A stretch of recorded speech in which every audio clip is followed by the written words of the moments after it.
হরে কৃষ্ণ, রাধিকা শক্তির কিচেনে আপনাদের সবাইকে স্বাগত।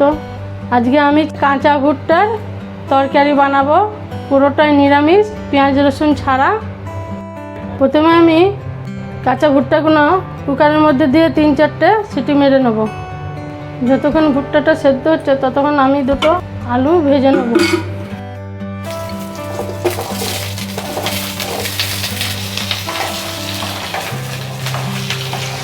এর মধ্যে আমি একটুখানি নুন আর একটুখানি হলুদ দিয়ে ভেজে নেব।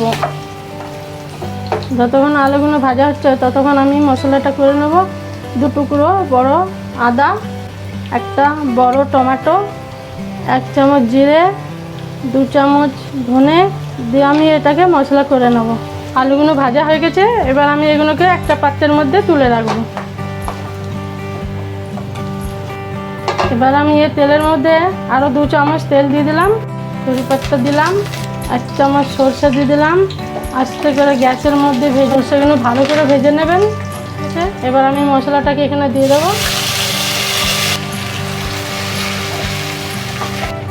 এর মধ্যে আমি 2 চামচ নুন দিয়ে দিলাম, 1 চামচ হলুদ দিয়ে দিলাম, 1 চামচ লাল লঙ্কা দিয়ে দিলাম।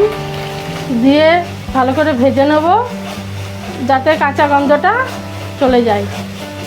আপনারা এটাকে আবার নারকেলও দিতে পারেন, ছোট ছোট করে কেটে মগজদানা দিতে পারবেন মশলা বাড়ানোর জন্যে। আমি আমার সিম্পল বানাচ্ছি, নিরামিষ, একদম পেঁয়াজ রসুন ছাড়া।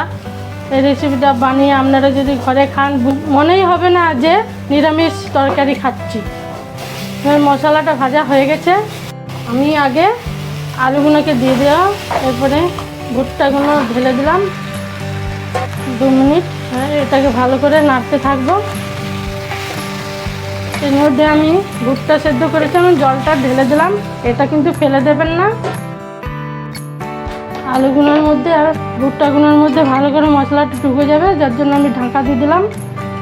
এবার তরকারিটা হয়ে গেছে, এই দেখুন কত সুন্দর দেখতে লাগছে। গরম মশলা করার জন্য 2 দালচিনি আর 2 এলাচি শিলের মধ্যে বেটে নেব। এবার আমি বন্ধ করে দেবো গ্যাসটা। এর মধ্যে আমি অল্প একটু ধনেপাতা ছড়িয়ে দেবো। এর মধ্যে গরম মশলাটা দিয়ে দিলাম। রেসিপিটা হয়ে গেছে, এবার আপনারা এটা ভাতের সঙ্গে খেতে পারবেন। ভালো লাগলে আপনারা লাইক, শেয়ার, সাবস্ক্রাইব করে দেবেন।